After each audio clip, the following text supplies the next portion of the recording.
Hi guys, in the last video we installed Power BI and this is how our Power BI front end looks like. Today we will be working on Power Queries, and to work on Power Query we need a data, and we will be fetching data from a website. It's a very famous website, coingecko.com, and we will be fetching data of all the coins and their prices, 1 hour charts, 24-hour charts into our Power BI. So what you need to do, simply click on get data. After clicking on get data from web, and from here you can paste the URL and fetch the data into your Power BI. So I'll paste it here, click on OK.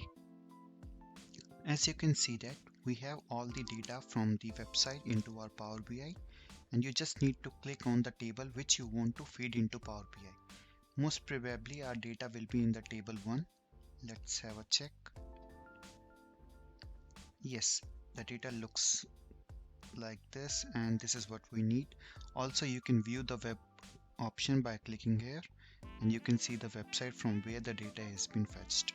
Now you need to click on transform data. Why? Because we need to clean our data before feeding it into visualization, and this transform data will bring us to a new window which is known as Power Query. In Power Query we can clean the data and we can make it in such a way that it is valuable for the visualization. So in this video we will focus on the highlighted part. You see, the first thing is close and apply. We'll be using this function when we are done with our cloning, and we have to click on close and apply. Close and apply will close the Power Query and bring us back to the Power BI dashboard. The next thing is new source.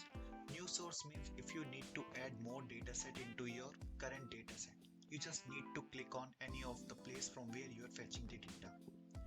And whenever you are fetching a data from a new source, another table will be created under the query section, and you can click on those tables to jump to different datasets. In the recent sources, you will have the list of all the datasets you have worked recently. For example, I was working with CoinMarketCap data, CoinGecko data, and Mastercard Excel.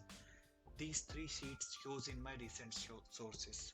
So these sources I can fetch directly, and this takes less time than fetching a new dataset from somewhere else. We can also create our own data by clicking on enter data. This gives us a feature to enter a data ourselves and we can feed inside it. So if I write something in the column 1, let's say that red, and I click on OK, so it will create a new table for me. As you can see, a new table has been created here. Now I can switch my data sets also. On the right hand side, you see we have some applied steps. These are applied steps that are automatically coming from Power BI, and the actions we are performing inside our Power Query. For example, let's see the first one. When I click on the source, it tells us from where the data is coming. Then if I click on the extracted table from HTML, it will show us that it's the data that is coming from an HTML website. And then you have promoted headers and change type. These, the places where you don't see the setting marks, these show us that we can't amend those things. And whatever action you are performing, whether you are cleaning data, you are removing rows, you are adding some other columns, or you are splitting the columns, they all will be recorded here. We'll see in our other videos how we can play with this and how we can change the settings of these things.